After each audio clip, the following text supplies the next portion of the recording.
Hey everybody, I'm Philip, I'm Justin. and together we are Pajamas, and we are doing Medal Ceremony. If you don't know, Medal Ceremony is where we take a season of Doctor Who and we rate our favorites and least favorites, bronze, silver, and gold, respectively. We are on season 4, and there's a bit of contention on where season 4 what is season 4. We are taking episodes 1 to 13 to be season 4 because there are a lot of specials after episode 13. And some people consider episode 1 to the end of the specials to be season 4. We're sticking with the base 13 because Medal Ceremony 1 for season 1 was the base 13, 2 was 13, 3 was 13. So to keep with the sameness of Medal Ceremony, we are going to just count the first 13 as season 4 for this video. To be consistent, since we don't count the Christmas specials, we will not be counting any specials. Yeah. We have debated rating the specials because some people are like really adamant about us including the specials in some way. We'll see. We'll see. I don't know. We haven't watched them yet, so we don't know. Because essentially, if you haven't seen season 4, spoilers obviously coming. It started with Donna coming back, and it ended with Donna going away. So it's that's beginning and end to me. So whatever happens after that is just like epilogue to the story in season 4. Also, in Medal Ceremony, we have no idea what the other has chosen for the picks. So it's new to each other. And should be very interesting to see what we have. But let's get to it. And let's start season 4 of Medal Ceremony. Our choices in the 13 we have to choose from are episode 1, Partners in Crime. Episode 2, The Fires of Pompeii. Episode 3, Planet of the Ood. Episode 4, The Sontaran Stratagem. Episode 5, The Poison Sky. Episode 6, The Doctor's Daughter. Episode 7, The Unicorn and the Wasp. Episode 8, Silence in the Library. Episode 9, Forest of the Dead. Episode 10, Midnight. Episode 11, Turn Left. Episode 12, The Stolen Earth. And episode 13, Journey's End. See, it even says in the title. So that's the pool we have to choose from. And yeah, without further ado, let's get into it with least favorites. So, what was your bronze for least favorite? Well, considering how amazing this season was, this was actually difficult for me to choose a negative of any episode, but I managed to get some things. Okay. I would say for bronze of least favorite, that would be the Sontaran Stratagem. Okay. Because the main villain is annoying. Villains are supposed to be interesting, not irritating. Fair enough. I do like the idea of someone who is cast aside by society, getting revenge, but there's a much better way of doing that. Okay. In my opinion. All right. I thought that they could have done it better, although he did improve in the next episode. Yes, agreed. Yeah. So maybe it was that it was a bad start, but an all right ending for him. Yeah, we've seen that before with other things in the series. And that's mine. What is yours? Mine is, okay, and again, like he was saying, it was a very strong season. I found season 3 way more difficult than this. Like I knew my bottom 3. My top 3 were really hard though. But again, it was like much like season 3 way to nitpick. So there wasn't like an episode I outright hated from this season. There were things that bothered me in certain episodes. So they are on the list for that reason. My bronze is The Doctor's Daughter. And what was your reasoning for that? It was so inconsequential in the end. I know from spoilers that nothing really becomes of this. Like she's in books, but spoiler, I mean, sorry, she doesn't come back. I hated the ending. Hated it. She wakes up, she's like, "Hello, boys." It felt so like fan servicey, almost too fan servicey for my liking. And I just fell flat for me as far as like I liked the idea. I thought, the plot was cool. And the idea, the generational thing, it'd only been like a week. Like I thought that was really neat. And they were making new generations and all that. It was really cool. I just thought her character was so problematic. Like they made her sexual and using like feminine wiles to get, past situations. And like you said in the review, how would she know that? Like She was like made, like she had no like social identity put on her other than to be a soldier. Yes, and I didn't see any of the male soldiers kissing other male soldiers because like was that in their programming too? It just, again, it's nitpicky, but overall, I really didn't enjoy her character looking back on it. And in the end, just completely, just final nail in the coffin for me as far as now if she came back and they did something with her, maybe I think different. We've seen things improve in the past, like the Slovene.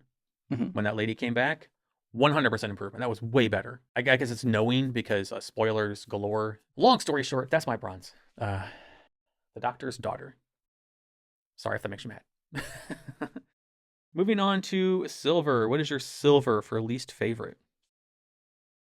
This one actually may surprise some people. The Fires of Pompeii. Really? Yes. Wow. Yes, it seems odd because I like the historical episode, so it would seem out of character to not like this one. But it's been bothering me too much. Okay. He's wearing a suit in ancient Rome. Now, I know that it's possibly supposed to be an ironic humor in which he is so emphatic about not altering history. And then it turns out in the end that in order to save history, he's going to have to interfere with it. Right. And throughout is this blatant anachronism of a suit, shoes. What is this? And, well, he could have simply, like you mentioned, the TARDIS is already manipulating people's minds in hearing what they hear and seeing what they see in writing, translating it. Could they have maybe altered their attire so that, because once again, he is trying to make it so that nothing significant changes. And I think that, well, this is too much of an anachronism for it to simply be brushed aside. All right. Again, we said, we have to nitpick to sometimes come to these. Yes, and it even shows how significant it potentially could have been, because when the household gods were worshipped, well, there is a carving of him in his suit. Even Donna dressed for the period eventually. Yes. So, yeah. I know that it seems a bit nitpicky that I should let it go, but I cannot let it go. It's too anachronistic. Okay. And to think that this whole time he is emphasizing we must not alter history. He's doing that now. And what is your silver? My silver is the Sontaran Stratagem. For the exact reasons. See, this is what's amusing. It's not only are we nitpicking, but it's like, how much do the nitpicks bother us? That's where, like, the nitpick for you, like, it's the same exact nitpick for me.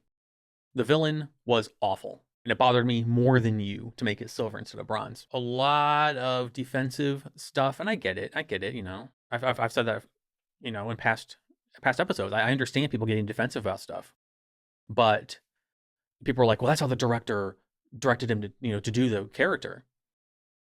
And I was like, the director directed him to do it poorly? Well, go watch The Poison Sky. And there's a point in that episode where he's like, all this invention, where's it been heading? The delivery is awful. And I stand by it because everyone else in that episode acted fine, did a really good job. Everyone, except him, because his acting was bad. And if the director's like, I need you to act like a narcissistic crazy person, we've seen that done better in other forms of media. Like, and if it was the director's fault, then I feel sorry for him that I'm throwing him under the bus for it. But his delivery was so awkward, and his intonation, and just how he delivered his lines just felt like, to me, I was just like, how did you get this role? Like, there was no one better than you? And I think you'd have to kind of agree with that. Like, was there no one better than him to do this role? Like, yes, like you said earlier, we've seen a narcissistic, crazy person be the antagonist. And yes, there's nothing wrong with that. Well, there's a much better way of doing that, and that wasn't him. The character, the idea of the character is fine. Yes. And this character could have worked as written. I just think the delivery and the presentation was, even if you're presenting him as a socially awkward, genius guy who is so much smarter than everyone, he doesn't know how to function in normal society. I still think that just the delivery was really just not good. And yeah, I'm sorry. It's just it wasn't. And like I want to see outtakes. Like, did he do a scene where it was like perfect? It was good, and the director's like, nope, cut. We need you to do that more horribly. Can you do that for us? Thank you. Sometimes being cute is not enough. Yes, we have seen socially awkward characters, and yes, they delivered much better than this one. Yeah. Again, and also like we haven't seen this particular actor do anything else, so this is what we have to judge him from. And he's gotten work after this, so obviously he's good at his craft in some way. So maybe this was just how he was told to play the character, and he was acting appropriately for how he was told to play the character. But I think whoever gave the green light to approach the character from this way they made the wrong choice. It went beyond this is supposed to be like a socially awkward person. It went to like this is bad acting.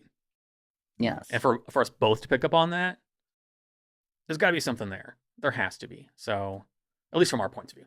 So yeah. All right, moving on to the worst of the worst. What is your gold for least favorite? Well, number one was actually very easy. Partners in crime. Oh, okay. Okay. Why? How dare you not be a cat person, Doctor? Oh my God. He's supposed to be intelligent, and yet he is not a cat person. He cannot see the error of his ways of that. Y'all get on me for stuff, and you're going to in about 5 minutes when it's my turn. But okay. I thought it was a fine episode. I thought the cat and mouse between Donna and the doctor was good. I love them meeting, like when they see each other and like, he's on the other side of the glass and she's on the other side of the door, and that was fantastic. Yeah. So it's only one scene that I didn't like, and that I'm going to have to put a big penalty on. Yeah, I'm pretty sure it's in the episode where he even says he's not a cat person. You're just like, yes. So yeah, go check that out. I think it's been 13 episodes ago, but I'm pretty sure it's been more than once he said he's not a cat person. And you're always kind of like, so. Yes. He also said that purple is not his color, which I've also penalized him for. Ooh, that's two big ones. Yes. Wow. Clearly. Yikes. Okay. Everyone looks good in purple. There was even a song, Purple Rain. And there was, of course, a book and a film, The Color Purple. You see, purple is very versatile. I'm not going to touch that one at all, so yeah. And yes, I did like it that, yes, he had a formidable foe because the enemy also had a sonic screwdriver. Which, yes, I did like that part of it. As it sort of evened it so that the Doctor isn't too powerful to the point that it's boring. But for something like that, there are some things in this world that are best to be left in the head and not said. That would be one of them.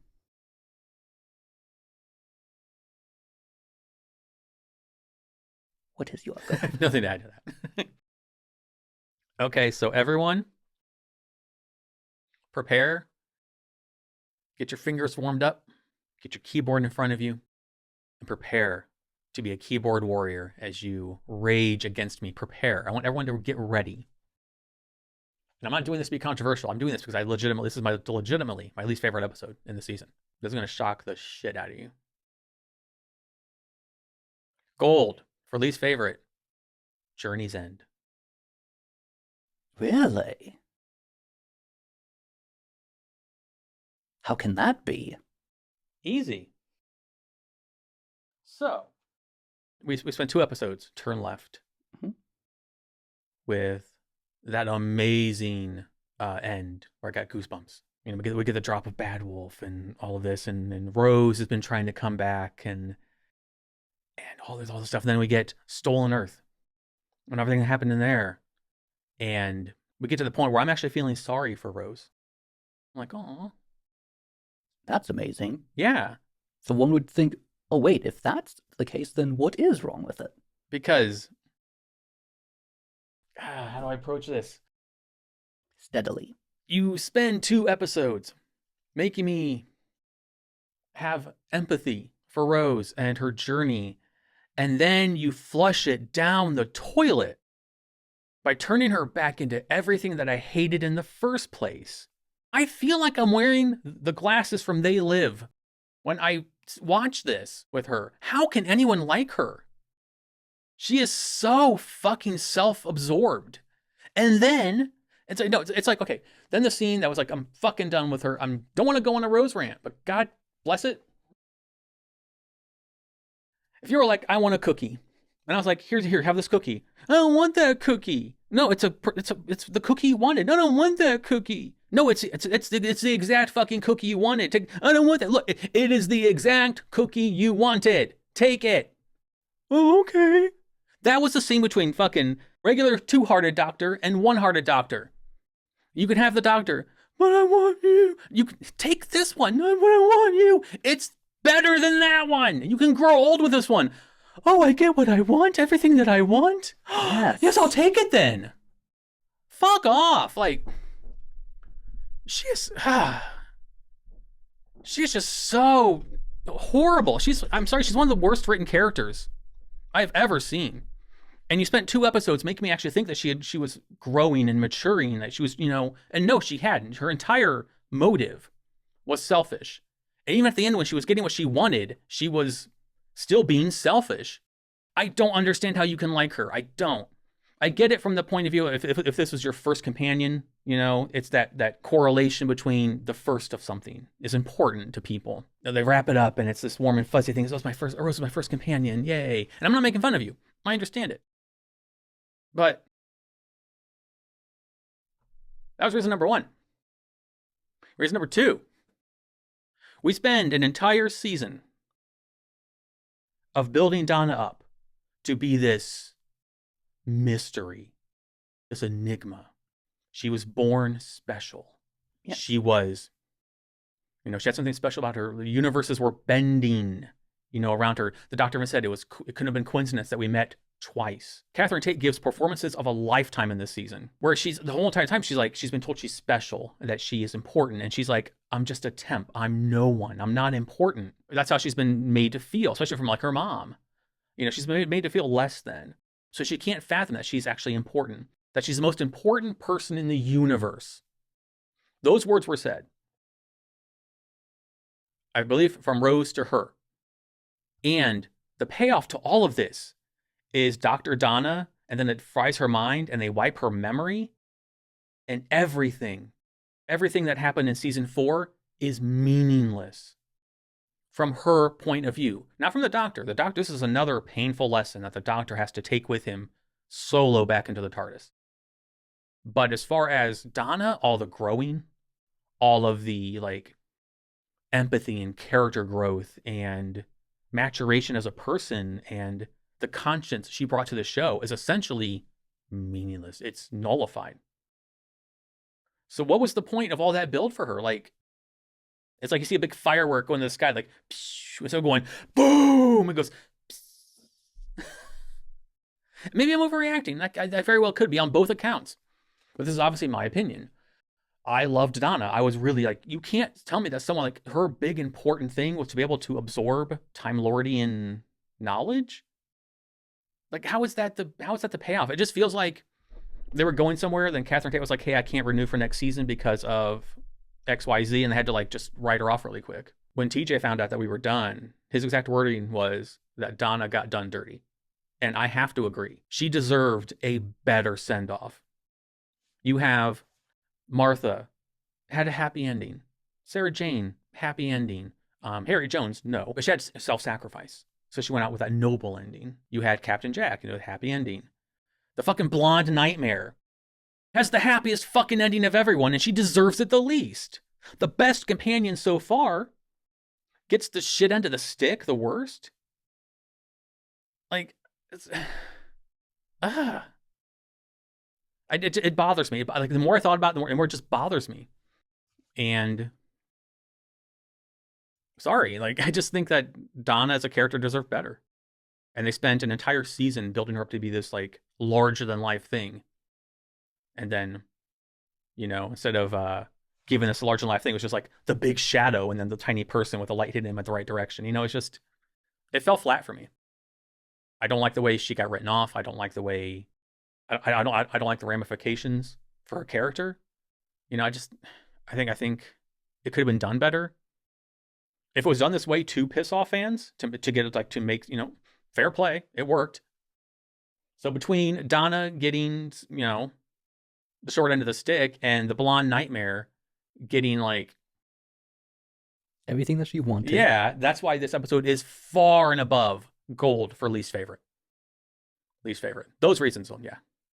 And like I said, I'm sure is going on. It's fine. But yeah, I can't. You took a character that I hated and made me start being okay. Okay. Oh, nope. She's a massive dick still. Nope. She's still the same. Yeah. Worse. Just everything was just ego driven with her. And then the one character who was growing, who was changing, we retcon all of it. Let's go into happier pastures. Let's go on to the favorites from season 4. What is your bronze for favorite? Well, for mine, bronze would be the unicorn and the wasp. Ah, okay. What I liked about it was not only that it was a mystery, but that it's able to engage with the audience to join in with solving this mystery. Mm-hmm. We're going through this together. Yeah. You in the audience, and we here on the stage. I really liked that very much. Cool. And of course, after all, it's Agatha Christie. Mm-hmm. Yes. It reminded me very much of the game and film Clue. Mm-hmm. And which they referenced in the show. Yes. In the episode, Yeah. At the beginning. Mm-hmm. And of course, I liked the inclusion that they gave. Mm-hmm. Yeah, it was sad though, but yeah. Yes. And that's my reasoning for this. All right. What is yours? My bronze is Forest of the Dead. I loved this two-parter tremendously. I think this is why it was such an easy choice for gold for least favorite. Just going back through these episodes and watching them, editing them, I'm reliving the moments and stuff. And this one has the most powerful moment to me in season 4. Another thing I don't like. I understand this part, but I didn't like it at all.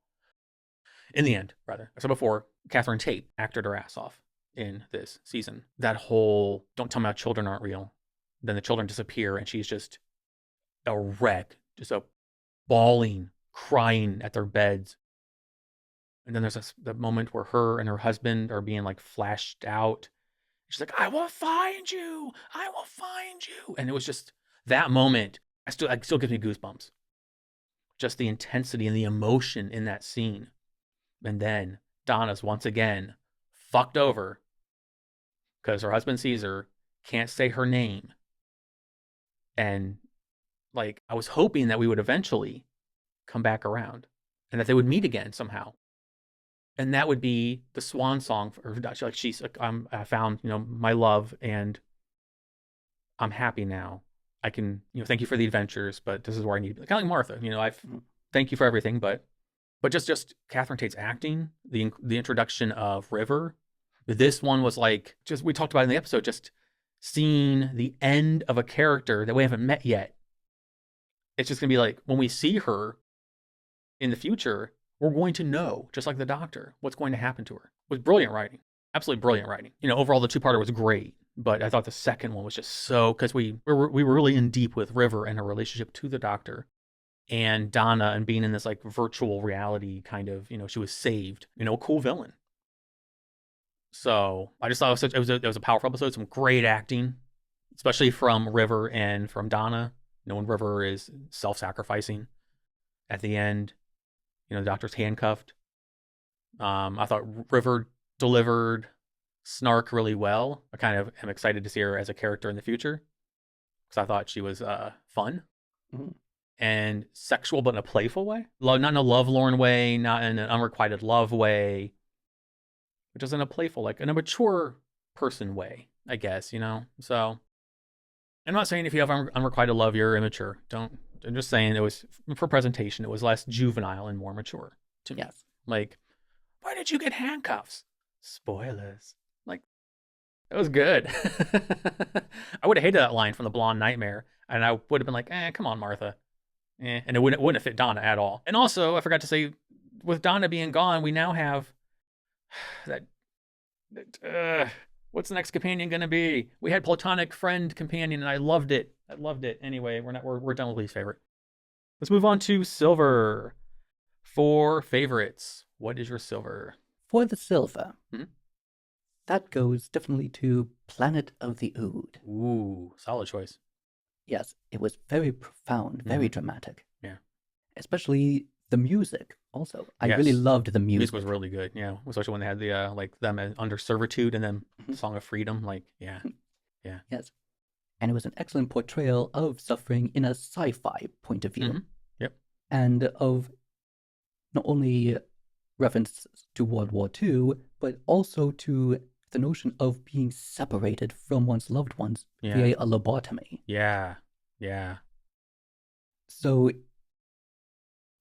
making it even much more clear of how destructive the institution was. Yeah. That it was not only destroying them, it was also destroying families per se. Yeah, they were all connected. So yeah.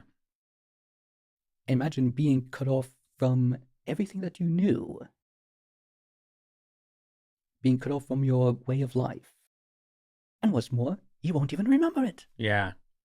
They also did a good job of, like I mentioned, Slitheen earlier. They did a good job of like redeeming the Ood as a species. A really good job. By the time this was over, it was just like, whoa. The Ood were just like the background characters in the Satan Pit episodes. I didn't care for them, but now we know what happened to them. We know what their voice thing was and what was done to them. Like, you go back and watch that now and you're like, oh my God. Yes. Oh, jeez. In a way, I actually like to see it as them being connected to the one mind. It's a sort of collective unconscious of theirs. Yeah. What is yours? My silver for favorites is The Stolen Earth. This is going to be interesting because like my least favorite was the next one, but it's the same 3-parter. I like the episode. I like the overall story of Bad Wolf and the Daleks and you're coming back and all that stuff. That is interesting. Yeah. So what is it that you like about the beginning of the story? Well, Turn Left had we built to the bomb drop of Bad Wolf. Very cool. Stolen Earth was the hardy part of the storytelling because we had, as said, Harriet Jones, we had Captain Jack, we had Martha, we had Sarah Jane, we had the Blonde Nightmare. We had all these people coming back. Editing it was like fun because it was just like how like we were like, holy crap. And I even said during the title intro, it felt like Doctor Who All Stars. And on top of it, not only do we bring everybody back, but it made sense from the different story arcs. And like it was such a good payoff for long-term fans because if you watch Torchwood, you're invested in that. So there's a payoff there with you seeing Captain Jack. And I'm sure the Torchwood series is going on by now in the timeline of this. So that'd be like lining up. If you watched back in the day, the payoff for Sarah Jane had to be freaking awesome. Because when she heard the Daleks, she was emotional. And then when she heard the Lord and Maker of the Daleks, she was like impossible. So obviously sometime in the past, in her seasons back in the 70s, she encountered Maker of the Daleks and the Daleks, obviously. So then to see this happen now, if you were a fan from then or had watched those, it had to make your experience then even richer because you had all that to call back on. And then we have Martha and what she went through. And we have the Blonde Nightmare and what she went through. And I just thought it was such good storytelling. I even said it then. I was like, this is really... It felt like everything was put in place just to lead up to this moment. And it was just well done. And everyone was used really well. And it was, it was the Doctor's... it was the Doctor's army. And I like that idea. I thought it was really cool to bring all the pieces together. Because I'd said in previous episodes that I really wanted to have like Donna, Martha, and the Blonde Nightmare in one episode together. And then I got that and more. So it was just like, this is how you do fan service. This is how you do good writing. This is how you include all these elements and these cogs in the machine to make the machine run. And I thought it was fantastic as far as like storytelling and everybody, and it was fun. It was just a fun episode. Yes, we lost Harriet Jones, which was sad, but at least she got to go out, you know, as I said, with nobility. The running gag of her holding up the ID, and even to the Daleks, yes, we know who you are. Like, it was good. But as we know with Doctor Who, no one's really ever dead. So, and also Stolen Earth, it ends with the freaking Doctor being shot by a Dalek, and he's regenerating. So it was just like, it ended. We were just like, wow. Because it was just so much was going on. So Turn Left was like, ooh, goosebumps. That was neat. Episode 12 was just like, whoa, like, holy shit, so much happened here. So yeah, very, very, very good episode. From top to bottom. You even made the blonde Nightmare look like a badass. She's walking with this big fucking gun, just like things are exploding behind her. She's just walking away from it. Like, I was on the bandwagon for her for 2 episodes. So let that be written and recorded that there was a point in time I was coming around, and then they ruined it, as I've discussed. Silver is Stolen Earth. Fantastic. All right, here we are. Season 4, creme de la creme. What is gold for favorites? Recall that I have a vastly unique perception of the world. Mm-hmm. So it's anyone's guess whether I consider anything to be great or bad. Right. Offensive or inoffensive. Yes, even. that's true, yeah. My gold is Journey's End.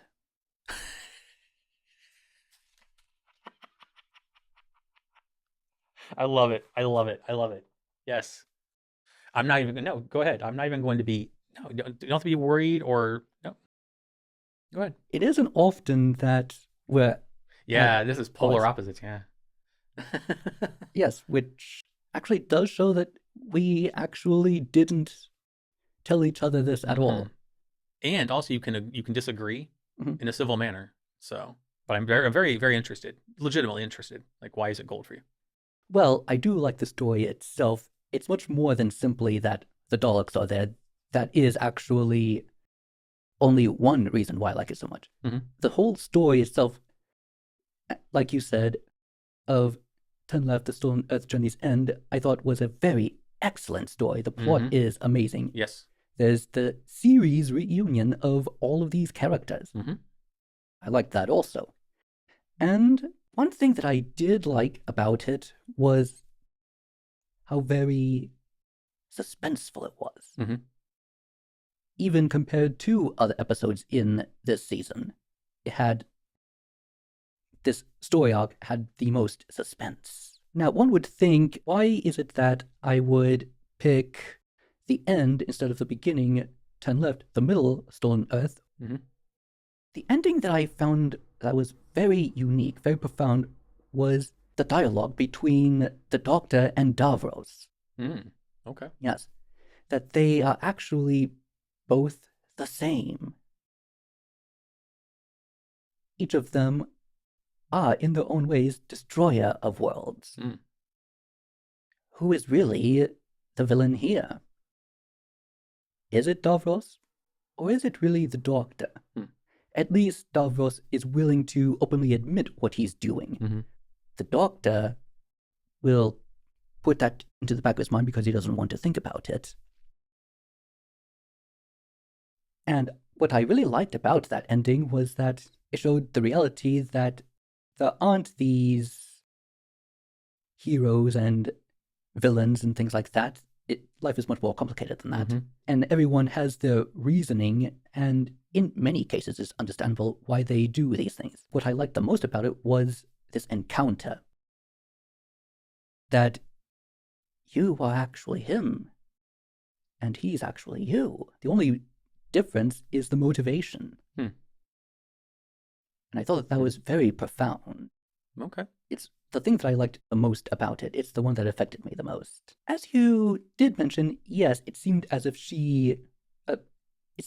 Donna was not given exactly a good ending, and oh yes, that is true.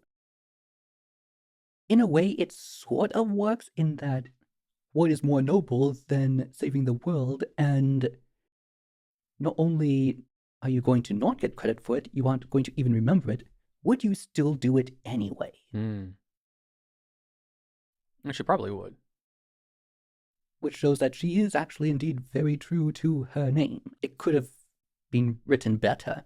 She could have had a much better ending than a memory erase of some kind. Yeah, and then she was just back to being the catty drama starter person, like unlikable. And also, you brought up, and I agree with it, when they were like, you can't tell her anything. She can't be reminded of anything. Doctor's like, I'll go talk to her now. You know, so it's kind of like, what? Add that in there to my gold as well. Actually, also a reflection of life. It made her character development meaningless. Mm-hmm. Ultimately, isn't that what every aspect of life is? When you really think about it. It's very, very nihilistic of you. Thank you. Think about it. 1 billion years from now, what is going to be the significance of this or that? Will there even be such a thing, a notion of significance? Is it really all for naught? Maybe, but who cares? Let's enjoy the moment. There you go. It's a very philosophically profound story. Yeah. And that's what I liked about it. Okay. That the ending had to stick out because of the dialogue between the Doctor and Davros. Okay. And I knew the Dalek episodes would be on there somewhere. I Oh, wasn't yes. sure where. They're too cute for me to not put them on the list. Yeah. He likes his Daleks. Yes, it does seem a bit odd that this thing that would be moving up to me and saying exterminate, and the first thing that comes to my first reaction is, oh, you're so cute. They'd be like, Daleks are not cute. Assuming that they even have a concept of cute, since they're boiling with rage of anger. Yeah. And what is your gold? My gold. My creme de la creme. Yes. For season 4 is the top one, the gold. It's Midnight. That's interesting. Why?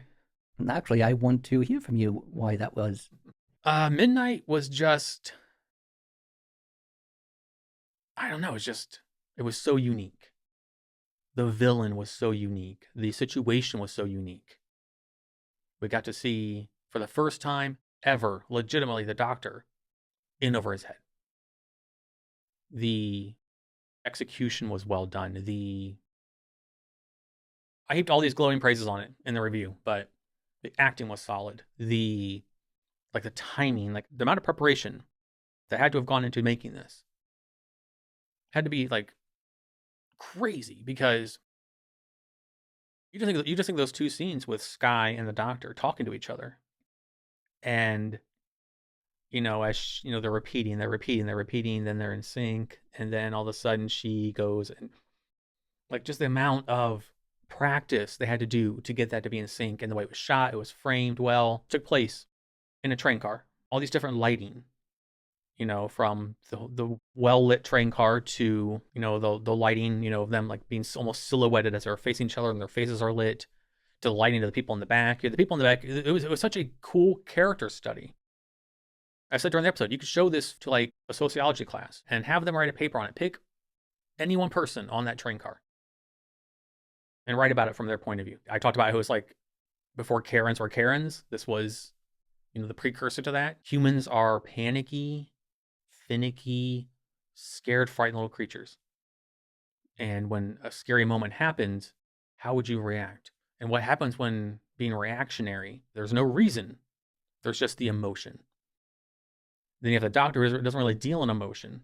He does, but obviously not like a human. Because obviously he's been happy, he's been sad, he's been angry, But the tension was just building and building and building, and then the Doctor says, if you want to get to her, you have to go through me. And they're like, all right.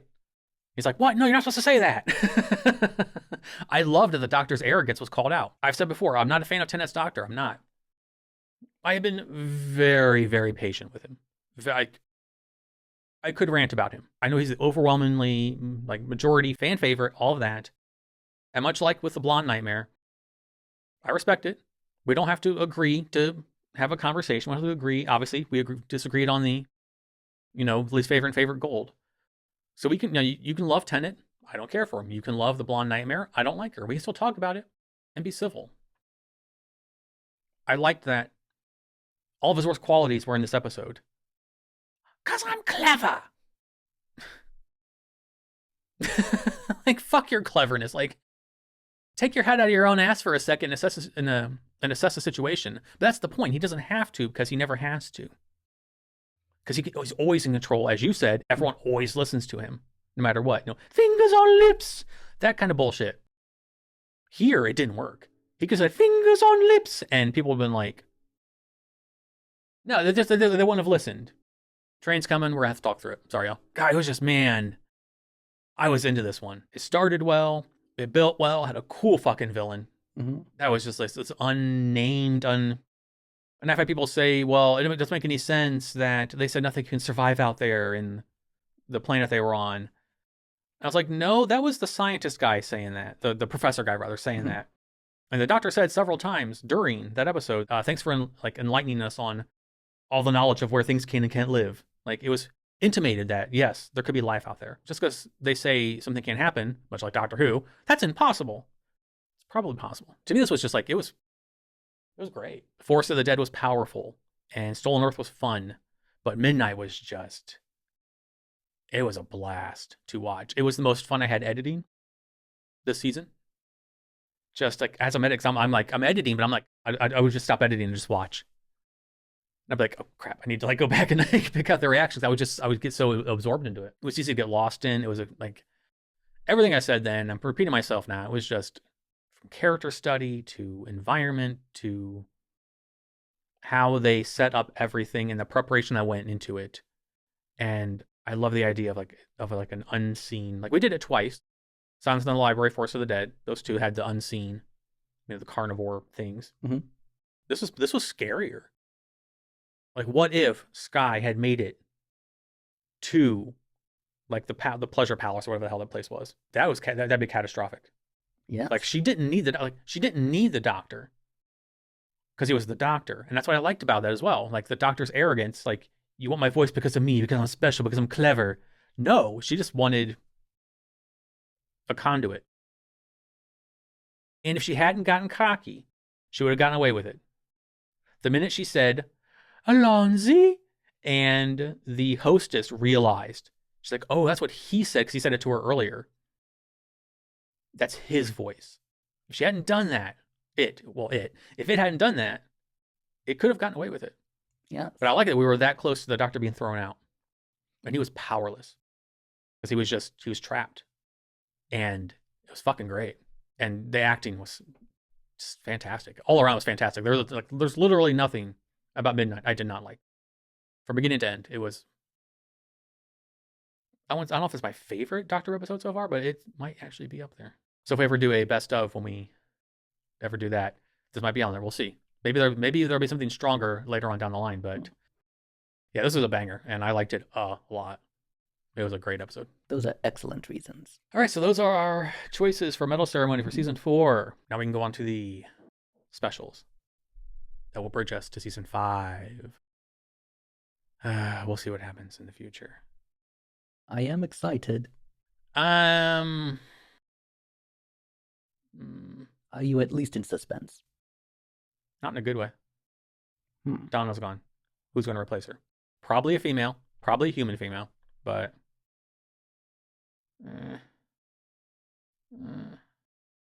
Maybe there won't even be a companion. Maybe for a long while it will only be the Doctor by himself. No, I don't think the show could do that. I think the show is built on the relationship that Doctor has with his companions. Despite that, many times he's shown that he really shouldn't do that. Wait, he's learning that. He's learning that. I don't like the way Donna went out. Mm-hmm. And I think it undermined everything that they did and all these amazing moments she had. Like, you know, the Planet of the Ood. That was like her coming into her own, really, I thought, as the conscience of the show. She's like, I want to go home. Because it was just too much. And she stuck with it. And it was just, you know, all these awesome moments. That episode showed how dangerous humans can be. When they're unpredictable, they're extremely unpredictable. Yeah, well, so did Midnight. Yes. But I don't like the way it ended for Donna. But the reason I'm not like, well, I am mad. I'm not happy about it. But at least it has some significance. And now it's not completely meaningless as far as the show goes. It is as far as like, for me, in my opinion, of Donna's growth as a character. It's been like so completely erased. But not for the Doctor. Because now he has to carry on with what happened to the Blonde Nightmare. Even though in the end it doesn't matter because she got what she wanted anyway. You can grow old with him. He has one heart. Shut the fuck up. And the same memories. Please let her never come back again. Please. Like when he was regenerating, she was like, ah, ah. And I even said that. It's like it's not the Doctor that she loves. It's Tennant's Doctor that she's in love with. Even though she first fell in love with Eccleston's Doctor. Moving on. I'm not. It did confuse me that she seemed very emotional about this. Oh, don't worry. He's only regenerating. The Doctor isn't dying. But yeah, at least I don't want to say the good thing or something good to be taken from this is that this is another lesson the Doctor has to learn.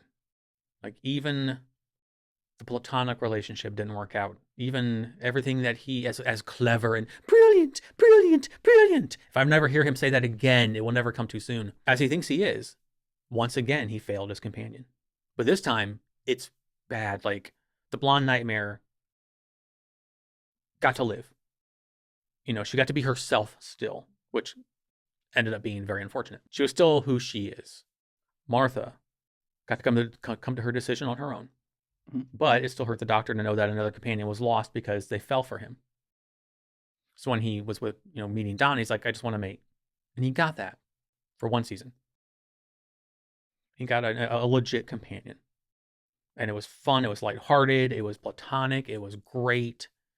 And even then it didn't work out. And the one thing that he wanted, that I wanted, ended up ending the worst out of all the companions we've seen so far. Yes, I actually would have liked it if she were to have continued being part human and part Time Lord. I thought that'd been really cool, yeah. I think that would be very interesting to see this dynamic. Like if she was so important, then why wasn't that the end game? You're so important that your memory is going to be wiped completely, and now you're effectively back to square one when we first met you, you know, runaway bride. So I just like that this is a very painful lesson, a very painful like series of events for the Doctor to have to deal with now. He should be on his own, yes. At least until season 5. Will he be? Probably not. He'll probably have a new companion next episode. But he shouldn't. He should like really like this is.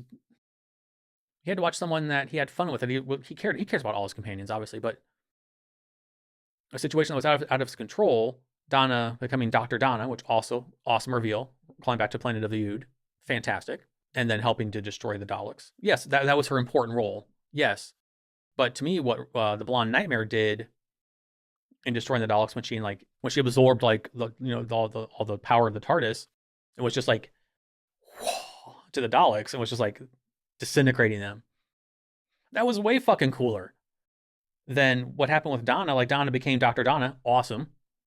So much you could have done there, and then like 10 minutes later, okay, we're done. Nope, sorry, nope, it's gonna fry your brain. We need to erase your memory. But you just push some buttons and pull some levers, and we won. Like to me, it was just.